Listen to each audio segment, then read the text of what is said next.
Moja tema je izrazito pravna in znotraj prava izrazito kaznovalna in kazensko pravna, zato bo morda poslušalcem, ki niso vajeni te terminologije in tega diskurza, to tudi deloma tuje, pa bom poskušal na začetku zelo na hitro prikazati, kaj je zdaj moj cilj pri teh 20 minutah.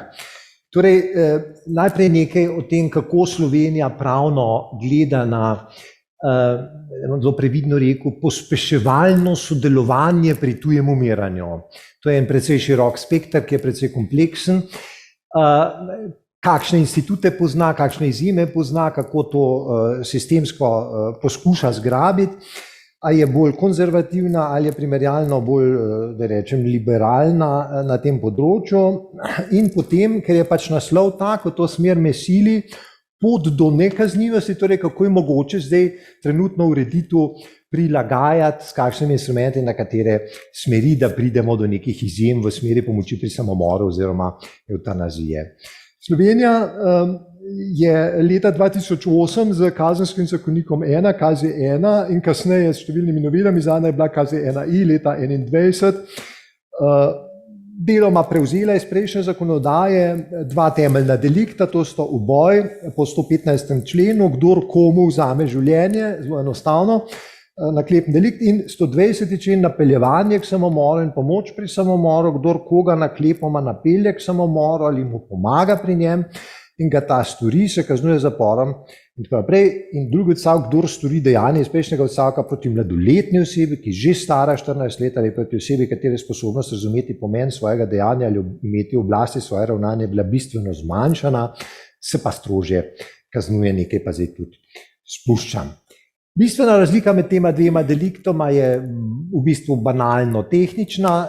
Gre za vprašanje, kdo je tisti, ki prestopi tako imenovani psihološki prag ubijanja, ali je to umirajoči sam, takrat govorimo o samomoru in sodelovanju drugih pri tem, ali je to neumirajoči, torej nekdo drug, takrat govorimo pa o uboju. Seveda je v pravo to tudi lahko bolj komplicirano. Kdo je zdaj svobodno hote kavzalno ključno povzročil smrt drugega, lahko vodi tudi v posredno storilstvo, ker nekoga zmanipulirate v samomor, pa ste potem vendarle vi njegov ubijale, čeprav se je tehnično sam ubil, ker pač ne ve dobro, v kaj se je spustil. Ampak to bomo zdaj zanemarili, za naše potrebe te finese niso bistvene. Tisto, kar želim jaz zdaj povedati, je, kako pravo, tipično, tudi slovensko pravo, zelo značilno, razvršča ravnanja, ki jih na eni strani šteje za zaželena in na drugi strani za nezaželena, na eni posebni, da temu rečem, roza črni premici, iz rožnate barve gre v črno zlo. Tukaj nekje bomo rekli, če gledamo evtanazijsko usmrtitev, ta bi bila zelo tipična, bi bila ena ekstremna oblika tega, kar bi država štela za izrazito zaželeno, bi bila zapovedana evtanazija, ker se potem pacient sploh ne bi smel več kaj resno temu upirati, to bi bilo najbolj na pozitivni strani, torej državni odnos do evtanazije je tukaj tako zelo ljubeč, da bi celo zapovedal za določene primere evtanazije, pa če ta prizadeti to hoče ali ne. Tega na srečo v glavnem nekjer nimamo, v zgodovini se sem pa tja, kje to pojav.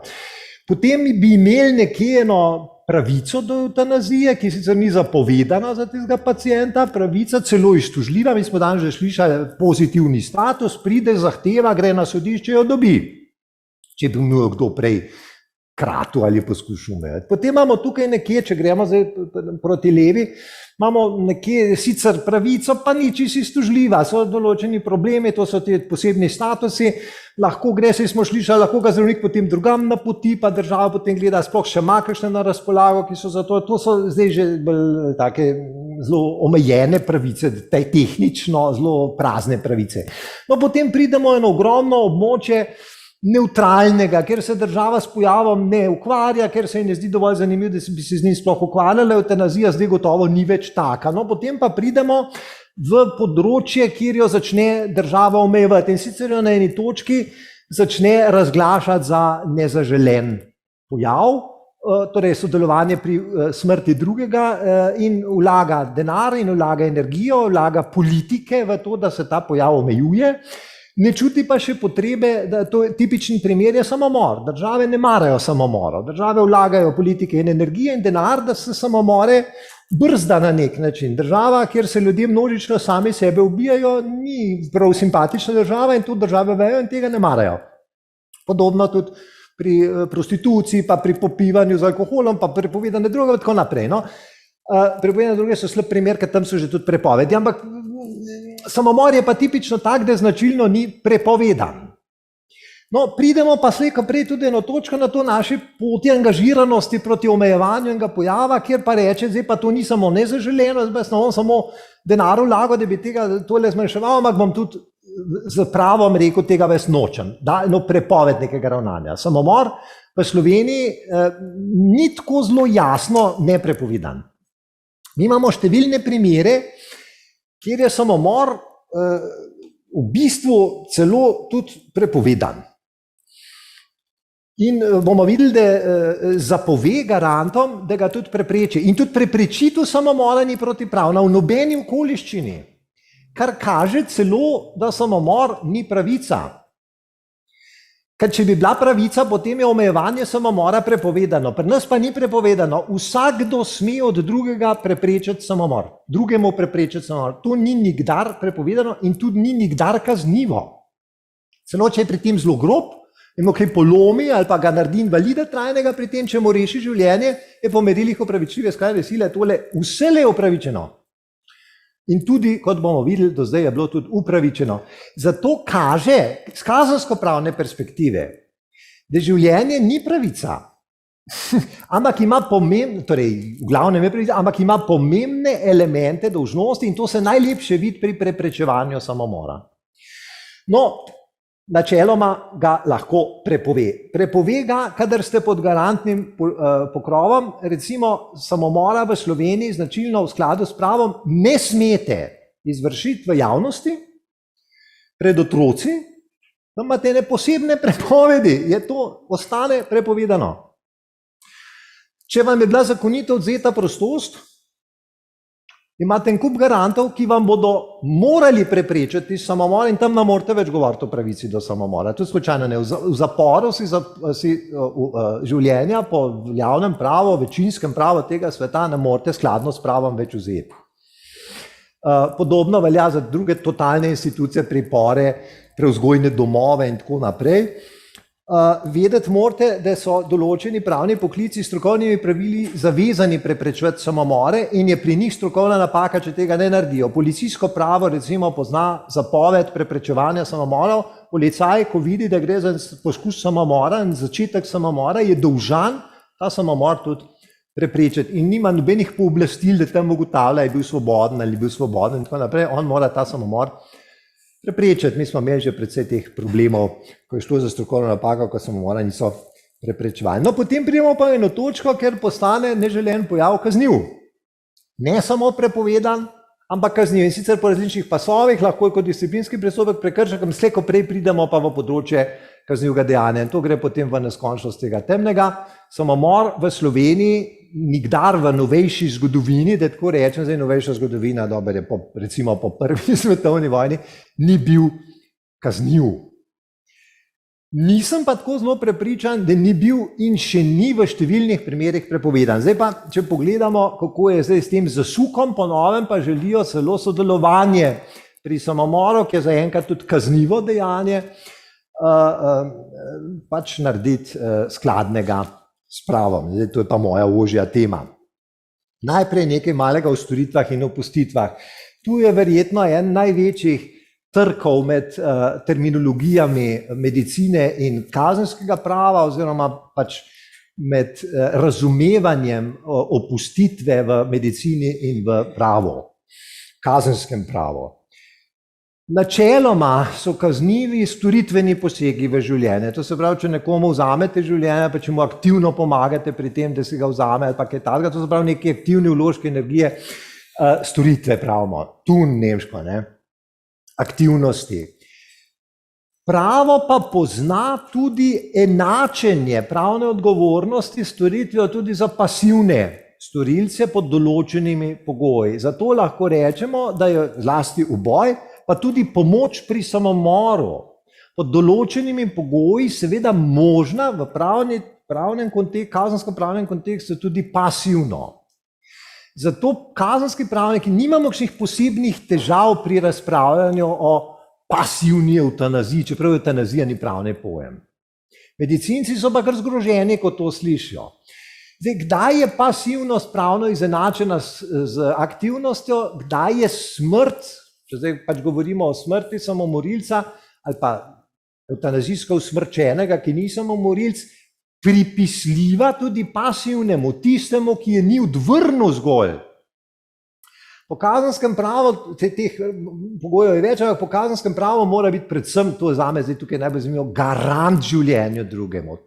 Poenostavljeno rečeno, nek zakon ga mora siliti svojo normo, da z aktivnim angažiranjem zavaruje življenja varovanca. Najbolj tipičen je starš za svojega otroka.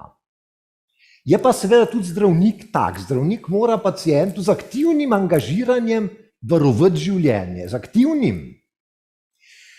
Ampak zdaj pustimo starši najbolj lahko predstavljiv. Dramatičen, drastičen primer, namenoma napihnen, ne nujno evtanazijski, zato da razumemo tega garanta.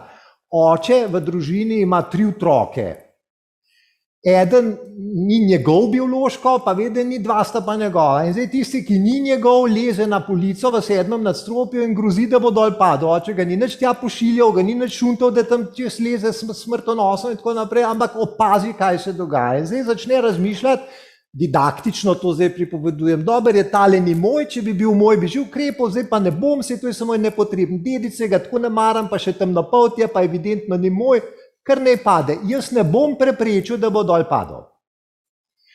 Jaz ne trdim, da se zdravniki takole obnašate, ampak primer je čist, zelo tehnično čist. In v takem primeru pravo reče, aha, ta je bil pa zdaj garant, in ko bo otrok dol padel, garant je po družinskem pravu, po družinskem zakoniku, garant otrokovemu življenju, ko bo otrok dol padel, bo kazensko pravno izenačen s tistim, ki ga je dol vrgel, storitvenim ubijalcem. Zato ker je garant.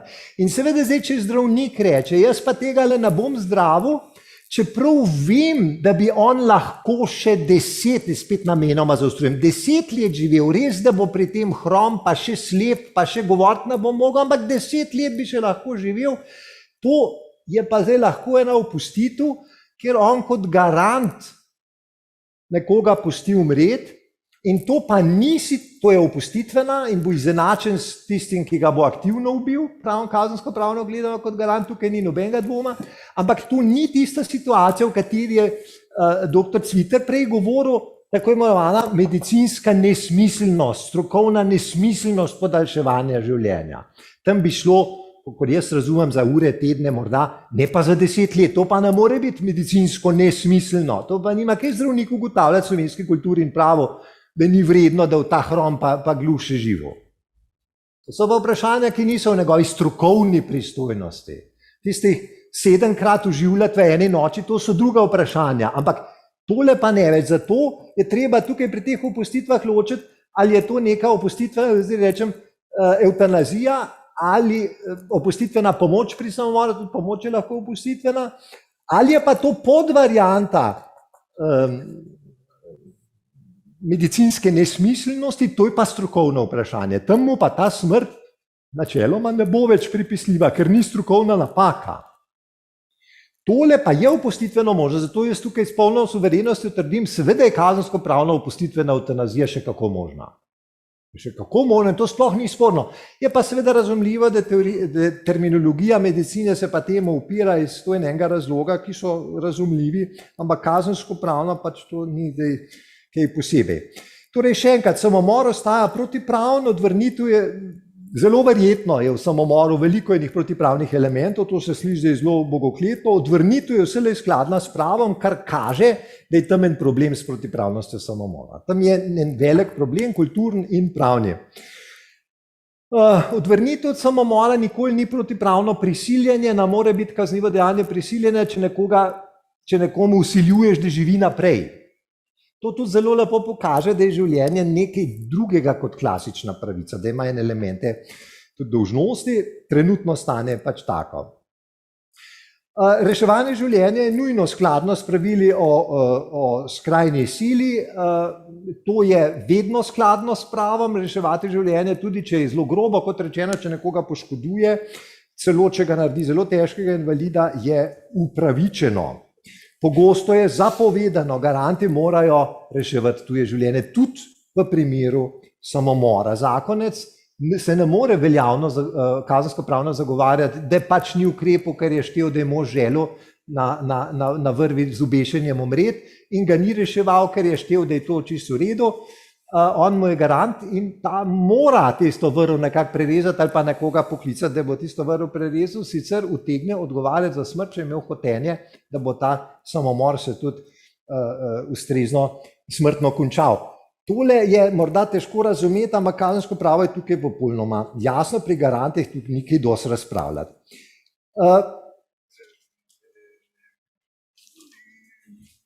Uboj iz usmiljenja brez zahteve osebe, ki želi umreti, uboj iz usmiljenja bi bil en tak izraz, ki naj pokriva evtanazijsko motiviko, torej ta je zdaj v stanju, ki se ne more več izjasnjevati, ta želi umreti, to je tako imenovana evtanazija brez privolitve, oprostite, če vam je ta izraz čist grozen, ampak jaz ga bom zdaj začasno tehnično takole uporabljal. To je zdaj problem garantov. Če se zdravnik pojavi v vlogi ubijalca osebe, ki se ni uspela pravilno izjasniti, veljavno izjasniti, potem v bistvu ubija nekdo, ki mu je pacient nemogljen prepuščen v varstvo.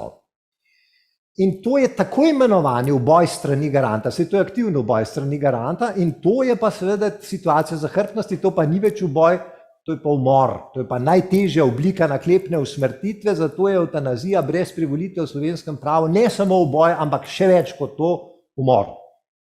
Po 116.1.1 zahrbtna varianta, zahrbtna je že zato, ker ga ubije varuh, tisti, ki ga varuje. In zdravniki pač morajo varovati življenje, to je njihovo poslanstvo, ki ni kazensko pravno, ki dosti razpravljati. Pooblaščanje drugega k usmrtitvi, uboj na zahtevo, to je ena primerjalna zanimivost, Slovenija nima, bom takoj končal, še 3 minute, Slovenija nima, za razliko recimo v Nemčiji, posebne privilegirane oblike uboja na zahtevo, ga nismo imeli v novejši zgodovini, to je ena primerjalna pomanjkljivost. No, mi to obravnavamo zaradi omejeno razpoložljive dobrine življenja kot navaden uboj, posameznik nima pravne pravice drugega pooblastiti, da ga ubije. Ta pooblastilo drugega ne razbremeni protipravnega ravnanja, zato tako pooblastilo v Sloveniji seveda tudi zdravnika ne razbremeni po trenutni zakonodaji. To je primerjalno strogo, ampak je pač kakor je. Pooblaščanje drugega k pomoči pri samomoru je spet problem omejene razpoložljivosti življenja. Slovenija ima samostojno inkriminacijo in posamezniku pač ne dovoli, da bi tega drugega pooblastil, da mu pomaga, to ostaja trenutno kaznivo dejanje, tako pooblastilo ne vzame protipravnosti pomoči pri samomoru. Posebej zapleteno to postane, če pooblašča garanta njegovemu življenju, policaja spet, pa tudi slučajno ne more privoščiti, da bi drugega na njegovo zahtevo spravljal v smrt, ali pa gasilca, ali pa zdravnika in tako naprej. Kdaj je lahko uboj, naklepna usmrtitev drugega skladna s pravom, torej skladno s pravom, po slovenskem pravu ta hip zgolj in samo v silobrano. Naklepna usmrtitev drugega je lahko, torej hotena, da rečem, se je naklepa, v bistvu ne more biti, če protipravno, ampak hotena usmrtitev drugega je samo v silobrano, če vas ta hoče ubiti ali kaj podobno, ali pa kakšnega tretjega ubiti, potem ga smete skladno s pravom ubiti. Skrajna sila vam tega že ne dopušča več, mi imamo upravičljivo in opravičljivo skrajno silo, drugega ubiti upravičeno v Sloveniji ni več možno, saj ne od leta 2008, samo še opravičena je možna, to se pravi krivdni kvečjemu izjemo ima pod določenimi pogoji, ki bi šli zdaj predele, že bi jih razlagal, to je še vedno protipravno skrajni sili, kamor uvrščamo tudi trpljenje, pa bolezni, pa tako naprej, ker skladno s pravom po trenutnem pravu, kolikor jaz razumem, ne morete ubiti, to celo velja za skupine v stiski, ker se brodolomci recimo med sabo pobijajo, pa tako naprej, da bi vsaj eni preživeli, to gre zdaj tudi predaleč. Pospešitveno sodelovanje pri tujem umiranju je lahko seveda po enem od teh pasov dovoljeno. Zakonodajalec in vse kaže, da se bo to v Sloveniji v kratkem zgodilo, želi politično plakativno to zdaj izjemoma dovolj in premakniti globoko iz tega področja, ker smo zdaj daleč v desno. Ne ravno v zapovedano, ampak nekam sem le pa zdaj rine, to je pa jasno, politično rine, zelo politično simbolno rine sem. Pri tem se zgleduje po tujem pravu, deloma tudi precej ponesrečeno. Zdaj, kako bo to naredil, imamo 3 temeljne možnosti, morda še kakšno, na katero jaz nisem pomislil. Najbolj groba bi bila razveljavitev strani ustavnega sodišča posameznih inkriminacij, recimo sodelovanje pri samomoru. 100, koliko je to člen? 120. To se je zgodilo v Avstriji, to se je deloma zgodilo v Nemčiji. Pozor, Nemčija ni imela sodelovanja v samomoru kaznivega, Nemčija, ker je štelo to za pravico in to ni moglo biti kaznivo. Ampak imela je pa obrtno ukvarjanje, za plačilo, profesionalno ukvarjanje s samomorom drugih kot kaznivo dejanje, pa še to so razveljavili na ustavnem sodišču. Res dramatičen političen poseg. Avstrija je sledila nekaj tednov kasneje, tam pa niso imeli tega, so imeli pa navadno pomoč pri samomoru, tako kot mi, pa je tam avstrijsko sodišče ustavno razveljavilo, inkriminacijo razveljavilo, to se pa res zelo redko zgodi. In to razveljavilo, češ da ta inkriminacija v bistvu nasprotuje ustavni pravici do življenja. Če sem jaz to prav razumel. No, ampak načeloma je to ena zelo groba politična pot, ki si v Sloveniji ta hip nihče ne želi in zelo verjetno do tega ne bo prišlo. To se pravi, da bi ustavno sodišče poseglo obstoječe inkriminacije. Druga pot je sprememba kazenske zakonodaje. Kazni lahko v 120. členu, lahko tudi v 115. lahko še kje da izjeme, kdaj neko hoteno ubijanje drugega ali sodelovanje pri njegovi smrti ni kaznivo, oziroma ni protipravno, oziroma morda samo ni krivdno, pa ostane protipravno, tu ima vse te variante, to lahko naredi na različne načine. To bi bila ena zelo čista pot, kjer bi potem videla, če gre pa zdaj za nek konzilij v bolnišnici, kjer na koncu gotovijo, da neznosno trpi, to je pa zdaj ta izjema, takrat pa tole ne bo več kazniv boj ali pa sodelovanje pri samomoru, kakorkoli.